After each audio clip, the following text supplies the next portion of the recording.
Guys আমি তো ভুলেই গেছি আমার একটা চ্যানেল আছে তো কিছু কাজ ছিল অ্যান্ড কাজ ছেড়ে আমি এই মালটার সাথে দেখা করতে গেছি। হ্যাঁ, এটা আমার বেস্ট ফ্রেন্ড মানে ঢং ভাই। তোমাদের একটা কথা বলি, এর সাথে আমার 9 এ দেখা হয়েছিল। আমি ১ম এ ভেবেছি এ কি একটা মুটকুল মার্কা মাল ভাই।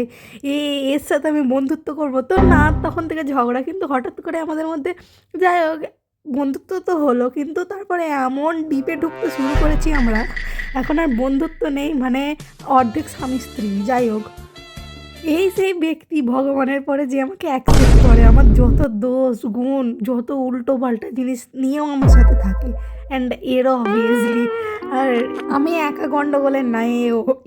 এর সাথে বেরোতে হলে আমাকে মানে কি বলবো, বাড়িতে বন্ডে সাইন করে বেরোতে হয়। এর সাথে বেরোনো মানে মৃত্যু নিশ্চিত ভাই। হয় তোমাকে ট্রেনে ফেলে দেবে, নয় গরুর গাড়ি, নইলে রোডে ফেলবেই, নয় নিয়ে যা পড়বে, নয় কাউকে নিয়ে পড়বে। এইটা হচ্ছে এর ভালো গুণ। তো একে সামনে থেকে দেখতে পেলে একটু সরে যাবেন।